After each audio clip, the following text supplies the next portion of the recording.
Tatlong dahilan para makibahagi sa Lord's Supper.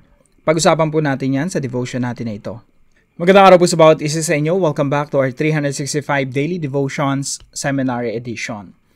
Now, gusto po munang batiin si Vic Linas, Edmund Panelo, and Noemi Picar. Maraming salamat po sa inyong pagsubaybay dito sa ating channel.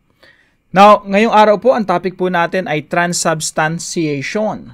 Ano po ba ito? Some denominations teach that in the Lord's Supper, the Eucharist, the bread and wine become Christ's body and blood.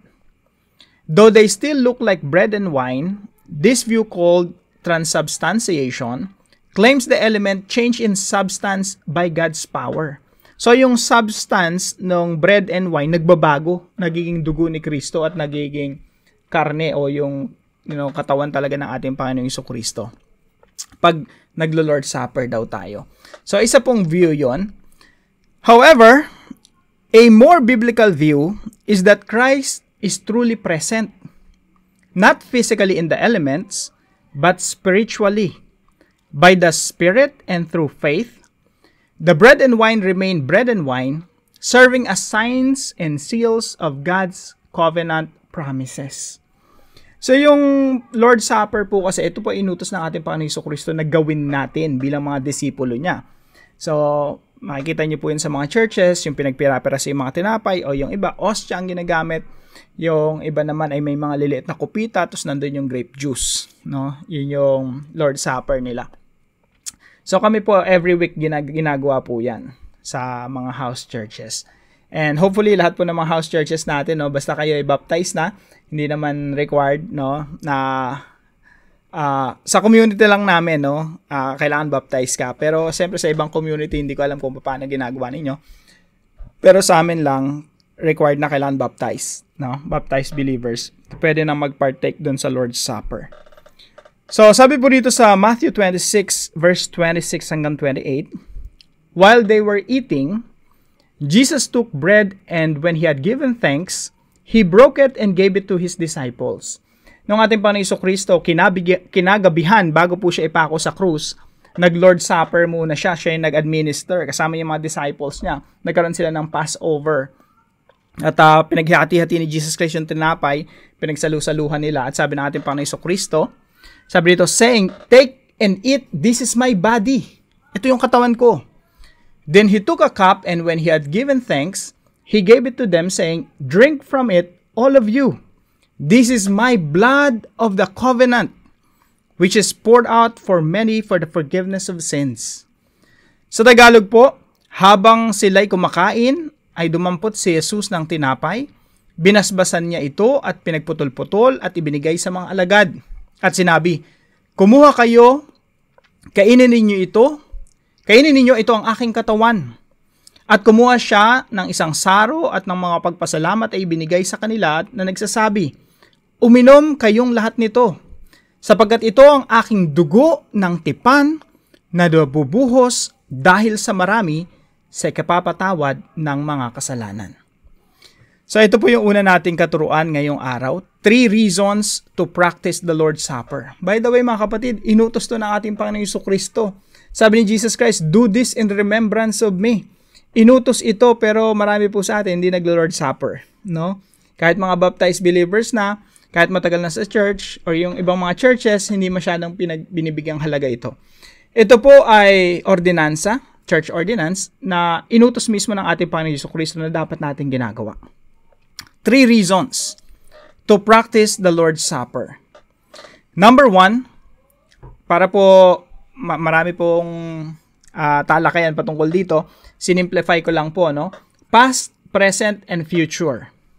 Past, revisiting the cross of Christ. Kaya po tayo naglo-Lord's Supper kasi inaalala natin yung ginawa ng ating Panginoong Jesucristo 2,000 years ago. Revisiting, bumibisita tayo at binibisita natin ng paulit-ulit yung ginawang sakripisyo ng ating Panginoong Jesucristo 2,000 years ago. Yung tinapay po, yan po ay yung simbolo ng katawan ng Panginoong Jesucristo na nabayubay doon sa krus ng Kalbaryo. At lahat po ng ating mga kasalanan ay inilipat sa katawan ng ating Panginoong Jesucristo at siya yung pinarusahan. Kaya po sa tuwing kakain tayo ng tinapay na yon, tinatanggap natin, pinapanampalatayahan natin at inaalala natin ang ginawa ng Panginoong Jesucristo na sakripisyo na siyang umako ng kaparusahan na dapat tayo ang tumanggap. Kaya sa tuwing kakain tayo ng tinapay na sumisimbolo ng katawan ng ating Panginoong Jesucristo, dinadama natin ang pag-ibig ng ating Panginoong Jesucristo nung ginawa niya yun para sa atin 2,000 years ago. We revisit the cross of Christ. Pangalawa po, present. Bukod na sa inaalala natin yung nakaraan, na pinakita ng ating Panginoong Jesucristo 2,000 years ago, yung present naman, ito naman yung communion with Christ. Si Jesus Christ hindi lang namatay doon sa krus ng Kalbaryo. Muli din siyang nabuhay at umakyat sa langit at umupo sa kanang trono ng Diyos. At sabi ng ating Panginoong Jesucristo, nasaan man kayo, nandoon din ako. Kasama niya ang iglesia. I will be with you always to the very end of the age. At yung communion po, pag ginagawa po natin itong sama-sama, kasama yung ating kapwa mananampalataya, sama-sama po tayo nakikipag-fellowship sa ating Panginoong Jesucristo, yung real presence of Christ. Naroon sa samahan natin, sa grupo natin, sa church gathering natin. Whenever we do this, dinadama talaga natin na kasama natin ang ating Panginoong Jesucristo, nakikipag-fellowship tayo sa Kanya. Kaya whenever we do that, talagang nagpapasalamat tayo na tao sa ating puso na, Lord, thank you. You are here with us. Thank you sa ginawa mo. Alam mo sa sarili mo na nandyan siya, pinapakinggan ka niya, at naririnig niya ang iyong pasasalamat at pagpupuri sa Kanya. Present communion with Christ. Jesus Christ is communing with us, fellowshipping with us, with the church. So present communion with Christ. Yung future naman po ay proclaiming the return of Christ. So hindi lang po natin kinakain yung tinapay bilang pag-alala at yung pag-inom ng grape juice, kung grape juice yung ginagamit ninyo, or alak. Hindi lang natin inaalala yung pagkabayubay ng katawan ng ating Panginoong Jesucristo 2,000 years ago, yung pagdanak ng kanyang dugo para sa ikapapatawad ng ating mga kasalanan. Inaalala natin yung kanyang pagkamatay, muling pagkabuhay, pakikisama niya sa atin sa pamamagitan ng Santong Espiritu. At hindi lang yon, inaalala natin, iniisip natin yung promise ng Panginoong Jesucristo na siya'y muling babalik at makakasama natin siya. Kaya po pag binasa niyo po sa ibang verse ito, 1 Corinthians 11:23-26, ito po yung sabi ng Apostol Pablo, sapagkat tinanggap ko sa Panginoon ang ibinigay ko naman sa inyo. So itong tradisyon na ito, etong ordinansa na ito, tinanggap ng mga apostles kay Jesus Christ, prinactice ng early church, at hanggang ngayon pinapractice natin. Sabi nito na ang Panginoong Hesus ng gabing siya'y ipagkanalo ay dumampot ng tinapay, at nang siya'y makapagpasalamat ito kanyang pinagputol-putol at sinabi, ito'y aking katawan na pinagputol-putol para sa inyo. Gawin ninyo ito sa pag-alala sa akin. So, remembrance, inaalala natin ang ginawa ng ating Panginoong Jesucristo. Sa gayon din paraan ay kinuha niya ang kopa pagkatapos maghapunan na sinasabi, ang kopang ito'y siyang bagong tipan sa aking dugo. Gawin niyo ito tuwing kayo iinom nito sa pag-alala sa akin. And verse 26, sapagkat sa tuwing, ibig sabihin, regular nating ginagawa ito bilang mga mananampalataya. Sapagkat sa tuwing kainin ninyo ang tinapay na ito at inuman ang kopa, ipinapahayag ninyo ang kamatayan ng Panginoon hanggang sa dumating siya. Kaya po ito past, present, and future. Kamatayan ni Jesus, muling pagkabuhay, pag-akyat sa langit, at muling pagbabalik. Ito po ay sinasa-isip at sinasa-puso natin sa tuwing tayo po ay nagse-celebrate ng Lord's Supper. So, bilang application po sa pinag-aaralan natin ito po ay inutos ng ating Panginoong Jesucristo, do this in remembrance of me. Kaya po, hindi pwedeng hindi natin gawin. So, number 1 application, convert to Christ and be baptized. Kung ikaw ay first time mo palang napanood tong video na to or first time mo palang nakarinig ng Ebanghelyo, tandaan mo mga kapatid, sa ating lahat, no? We don't convert to religion. We convert to Christ.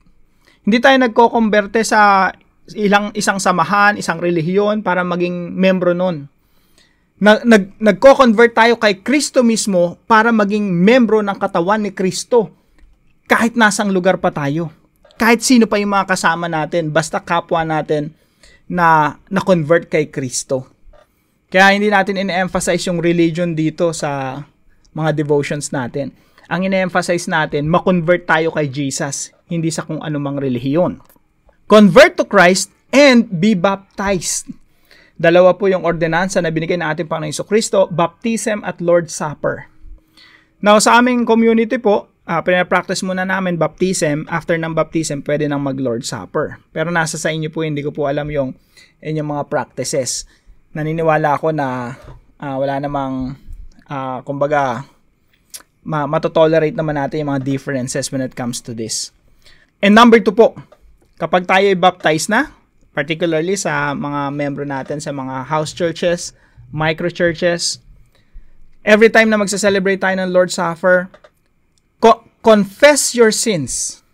Every time po na may Lord's Supper, every time na may ganitong celebration, huwag mong gagawin yan ng meron kang kinikimkim na kasalanan laban sa Diyos. O may sinabi, o inisip, o may ginawa ang ating mga kamay na laban sa kalooban ng Diyos. Gawin po natin ito na may respeto at lubusang paggalang sa Diyos.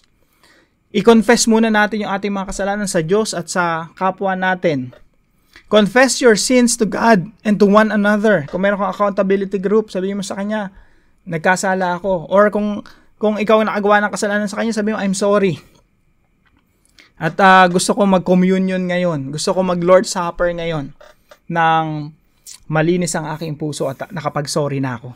No? And number 3 po, commune with Christ through the Lord's Supper.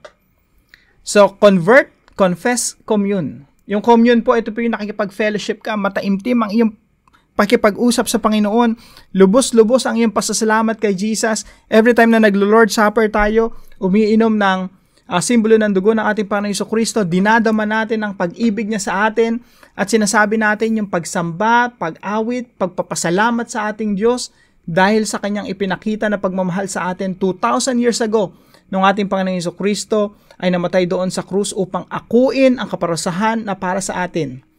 Upang lahat ng ating mga kasalanan ay maparusahan na sa kanyang katawan. Upang tayong nananampalata kay Kristo ay hindi na maparusahan pa. Sa halip, ipawalang sala dahil tayo'y nahugasan na ng dugo ng ating Panginoong Jesucristo. We commune with Christ through the Lord's Supper. Kaya po ako, personally, ito yung pinaka-favorite part ko sa every time na mayroong gathering.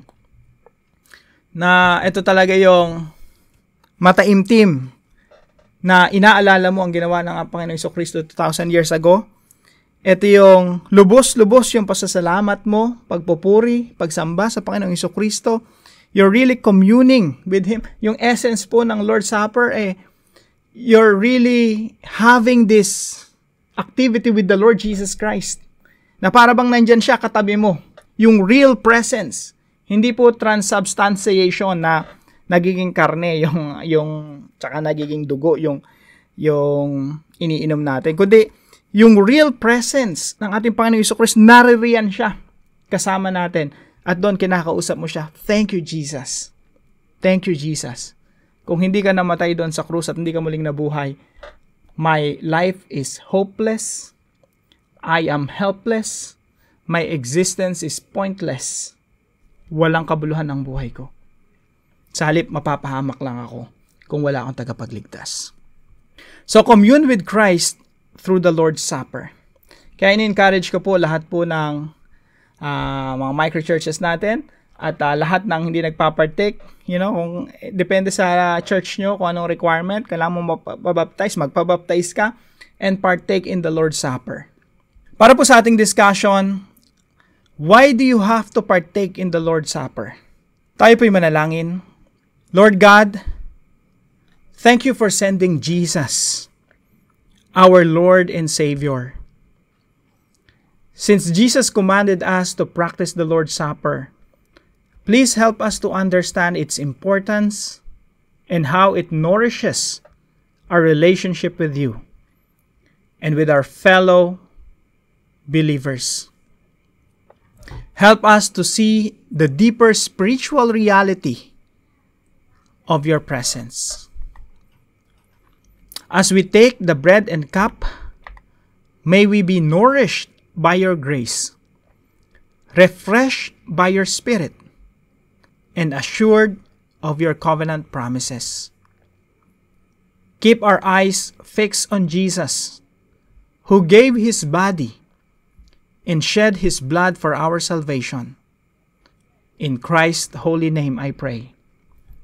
Amen and amen.